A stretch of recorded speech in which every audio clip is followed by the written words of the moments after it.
DGHS, अरे भाई दिल्ली के मालिक कहां हैं? अब दिल्ली के सेवक आ गए तो दर्द हो रहा है। दिल्ली के मालिक लापता हो गए, दिल्ली के सेवक को देख के डरते हो? ये सेवक हैं, दिल्ली हमारा मंदिर है, हम दिल्ली के पुजारी हैं। मालिक को, दिल्ली के मालिक को, और सुनो, अरे हरीश जी बैठिए, दिल्ली के मालिक को इस लायक भी नहीं छोड़ा कि इस विधानसभा में आके बैठ सके। मुझे अभय जी, मैं विपक्ष के सदस्यों को अनुरोध करूंगा कि वो चर्चा को डिस्टर्ब ना करें। ये सीएजी की महत्वपूर्ण चर्चा है, इस पर डिस्टर्ब करने का अर्थ है कि आप शायद सीएजी की रिपोर्ट से पर चर्चा नहीं चाहते। आप बार बार अगर इस तरह से करेंगे तो मुझे कार्रवाई के लिए मजबूर आप ना करें, कृपया। अध्यक्ष जी, ये सब हमारे 5 साल पुराने मित्र हैं और इनको कुछ सुनना होता है तो ये मेरे को छेड़ देते हैं, इसलिए मैं सुना देता हूं। इसलिए ये सब मित्र हैं हमारे। आप अपनी बात शुरू करिए। हाँ अध्यक्ष जी, स्टेट हेल्थ मिशन 32% कम strength, drug control department, sir ये बहुत बड़ा डिपार्टमेंट है, दवाई अच्छा है बुरा है, टेस्टिंग हो रही है नहीं हो रही, 52% कम स्ट्रेंथ पे काम किया है। ये था इनका health model. Maulana Azad medical college 45% कम स्ट्रेंथ पे वो कॉलेज चलता रहा।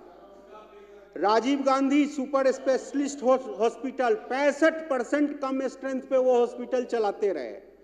जनकपुरी सुपर स्पेशलिस्ट, अब आइएगा आप लोग एलजी पे, इसीलिए दिल्ली ने आपको जिताया नहीं, सोचा जिताएंगे तो ये फिर एलजी पीएम करते रहेंगे, दिल्ली का कुछ नहीं करेंगे।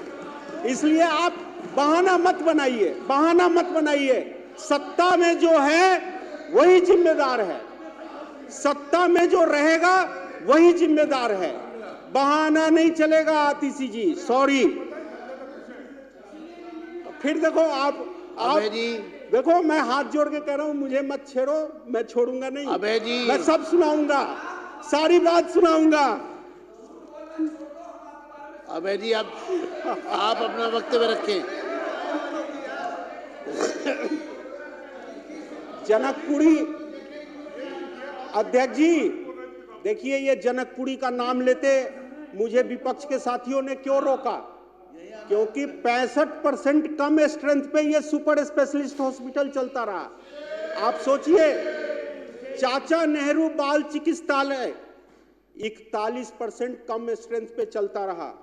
अध्यक्ष जी, कैग रिपोर्ट ने कई बातें कही है और कैग रिपोर्ट तो अनियमितता पे बोलता है, भ्रष्टाचार शब्द का प्रयोग नहीं किया है कैग रिपोर्ट, लेकिन जो रिफ्लेक्शन है सीपीए, सेंट्रल परचेज एजेंसी, जो दवा और उपकरण खरीदता है, उससे इन लोगों ने प्लान के साथ 28% ही परचेज किया और फिर हॉस्पिटलों को कह दिया तुम खुद खरीदो, खुद यूज करो, और उसमें भारी घोटाला है अध्यक्ष जी, कम से कम 1500 करोड़ रुपए का घोटाला है। इनके घोटाले करने के तरीके को देखिए। ऐसा है जर्नैल सिंह जी, क्यों बुलवा रहे हो? हॉस्पिटल का डाटा मंगवा लो, आपको पता चल जाएगा कि कितने। अभय जी आप बीच में ना आओ। उसके बाद ब्लैक लिस्टेड कंपनी से जो प्रतिबंधित फर्म थे उससे दवा क्यों खरीदा आप लोगों ने भाई? यानी कि दाल में कुछ काला है। ब्लैक लिस्टेड कंपनी से आप दवा खरीद रहे हो। ये ऐसी लूट इन लोगों ने इस मेडिकल सिस्टम से मचाई कि क्या हुआ कोविड में। एक बार ये भी डाटा ले लो भाई। दिल्ली पॉपुलेशन में 19वें नंबर पे है, पूरे देश में दिल्ली पॉपुलेशन में 19वें नंबर पे है। कोविड केस नंबर्स में दूसरे नंबर के आए। पॉपुलेशन में 19वें नंबर, लेकिन कोविड केस जो संख्या आया वो देश में दूसरे नंबर, और परसेंटेज निकालेंगे तो देश में पहले नंबर। 7% के हिसाब से कोविड लोगों के शरीर में पाए गए। तो कहीं ना कहीं ये जो मैंने शुरू में डाटा बताया, जो आपका हेल्थ मॉडल था, उसके कारण ये परिणाम देखने को मिला। डेथ रेशियो सबसे हैरान करने वाला है। उड़ीसा, बिहार, बंगाल, केरला, इन सब जगह रेशियो 0.5% था, और हमारे दिल्ली में 1.7, पूरे देश में तीसरे नंबर पे। यानी कि भारत का जो एवरेज था 1.2, उससे भी ऊपर था। यह था इनका हेल्थ मॉडल।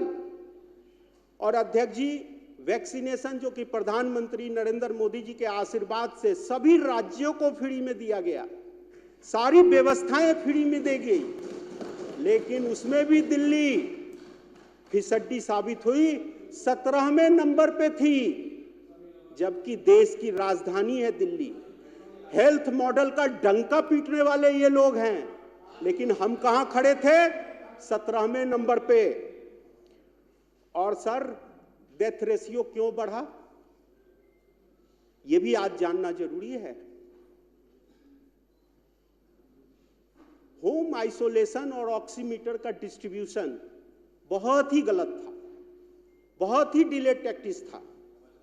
टेस्टिंग रिपोर्ट जिसमें ये करोड़ों रुपया खा गए, 2-2, 3-3 दिन लेट रिपोर्ट आने के कारण कोविड की संख्या यहां पे ज्यादा बढ़ी। प्लाज्मा थेरेपी का एक ढोल पीट दिया गया था कि दिल्ली ने प्लाज्मा थेरेपी ढूंढ लिया, जिसके कारण पूरे दिल्ली में पैनिक क्रिएट हुआ। ऑक्सीजन डिस्ट्रीब्यूशन इतना गलत तरीके से था कि हाई कोर्ट ने इनको कई बार हियरिंग के दौरान फटकार लगाई, और ये दिल्ली सरकार का वकील कोर्ट में यह स्वीकार किया कि सर, सिस्टम फेल हो गया है, लोगों के सरकारी तंत्र से विश्वास उठ गया है, इसलिए ऑक्सीजन सिलेंडर लोग घरों में स्टोर कर रहे हैं। ये किसका फेलियर था? ये उस हेल्थ मॉडल का फेलियर था।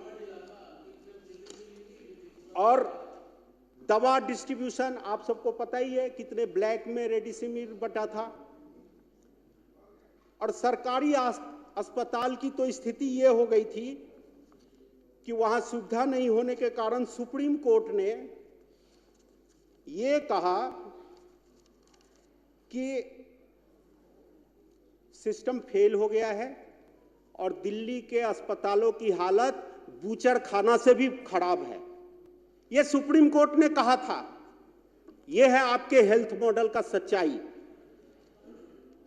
और इससे भी आगे बढ़िए तो 2020 जब हम सब जीत के आए थे और पहला बजट सत्र हुआ था, तो उस समय के तत्कालीन उप मुख्यमंत्री जी ने जब बजट भाषण दिया तो उन्होंने बहुत उत्साह के साथ घोषणा किया कि आयुष्मान भारत को हम लागू कर रहे हैं, और सबने मेज थपथपाए थे। और इन्होंने तुरंत कोविड शुरू हुआ था, उस आयुष्मान भारत को इन्होंने रोक लिया, लागू नहीं होने दिया।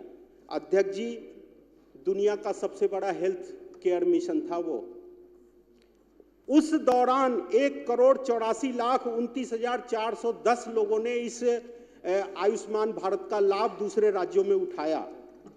लगभग भारत सरकार ने 73,000 करोड़ रुपया इस कार्य में खर्च किए, लेकिन आप लोगों ने दिल्ली वालों को इनसे वंचित किया।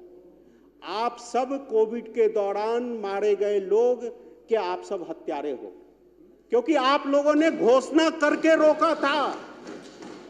आज आत्मा रो रहा है कि हमारे बीच के लोग चले गए, सिर्फ आप लोगों के नाकामी और घमंड के कारण कि प्रधानमंत्री नरेंद्र मोदी जी का नाम कैसे लेने देंगे। एक तरफ उप मुख्यमंत्री कोविड काल में लीकर पॉलिसी बनाने पे लगे थे, दूसरे जो मुख्यमंत्री थे वो शीश महल बनाने पे लगे थे। ये हो रहा था, दिल्ली में मौत का तांडव चल रहा था, लोग कोविड से परेशान थे और दोनों लोग अपने अपने मकसद में लगे हुए थे। अध्यक्ष जी, मैं तो सिर्फ इतना ही कहना चाहूंगा कि इस कैग रिपोर्ट को, इसकी पूरी जांच होनी चाहिए और इस रिपोर्ट में जो अनियमितता बताई गई है, उस अनियमितता से जो सरकारी खजाने में चूना लगा है धन का, उसकी भी जांच होनी चाहिए और उसको लेकर इन हेल्थ डिपार्टमेंट से जुड़े हुए सभी मंत्री, मुख्यमंत्री के खिलाफ बड़ी से बड़ी कार्रवाई होनी चाहिए, क्योंकि ये मौत से जुड़ा हुआ मामला है, ये दिल्ली के लोगों के हेल्थ से जुड़ा हुआ मामला है। इसमें कोई भी कोताही बरतनी नहीं चाहिए, क्योंकि ये मिसमैनेजमेंट सरकार के तरफ से जान के किया गया था। हॉस्पिटल बनाने में डिले किया गया और मोहल्ला क्लिनिक पे तो अभी मैं कुछ कह नहीं रहा हूं, जब मोहल्ला क्लिनिक का विषय आएगा तो इस पे भी बहुत सारी बातें हैं जो इस सदन को बतानी जरूरी है। मुझे बोलने का मौका दिया, बहुत बहुत धन्यवाद। डॉक्टर अनिल गोयल। बैठिए मैडम, बैठिए। आप, मुझे मालूम है, आप बैठिए, बैठिए। अनिल गोयल, डॉक्टर अनिल गोयल। अध्यक्ष जी, मैं आपको धन्यवाद देना चाहता हूं। डॉक्टर अनिल गोयल, शुरू करें। अध्यक्ष जी, मैं आपको धन्यवाद देना चाहता हूं कि मुझे सीएजी रिपोर्ट जो हेल्थ इंफ्रास्ट्रक्चर, आप शायद चर्चा से भागना चाह रहे हैं क्या? बोलने का अवसर दिया। आपको मालूम नहीं, रेशो के हिसाब से बोलेगा ना। मैं माननीय मुख्यमंत्री जी को भी आपने धन्यवाद देना जितना चाहता नाम हूं। दिए हैं और जो रेशो बनेगी उसी हिसाब से बोला जाएगा। आप बैठिए। अगर आप चर्चा से भागना चाहते हैं तो बात अलग है, लेकिन आप बैठिए, अभी चर्चा को जारी रहने दीजिए। डॉक्टर अनिल गोयल। अध्यक्ष जी, मैं माननीय मुख्यमंत्री जी और अपने डॉक्टर अनिल गोयल कैबिनेट मंत्रियों का भी धन्यवाद देना चाहता हूं। सदन को ऐसा विषय डिस्टर्ब ना मेरे करें। लिए एक पैशन है, जो मेरे लिए एक जीवन है, मैथमेटिक्स उसके आपका बारे में कमजोर है, मुझे थोड़ा बोलने चेक के कर लिए लें, कहा गया है। कैलकुलेट कर लें। 4 मैथमेटिक्स अस्पतालों कमजोर है का आपका। ऑडिट किया गया। एक मिनट अनिल जी, जी, मैथमेटिक्स कमजोर है, थोड़ा चेक कर लें क्या रेशो बनती है और कब आपका नंबर आएगा। डॉक्टर अनिल गोयल। 4 अस्पतालों का ऑडिट किया गया अध्यक्ष जी। Rajiv Gandhi, LNJP, CNBC। आप बैठिए, बैठिए। आप बैठिए।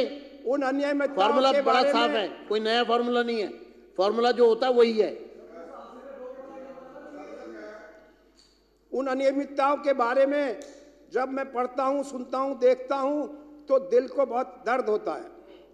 मेरा स्वास्थ्य का क्षेत्र है, 30 साल से मैं उसको जीता हूं, स्वास्थ्य को, सेवा को। जिस विषय पर हम बात कर रहे हैं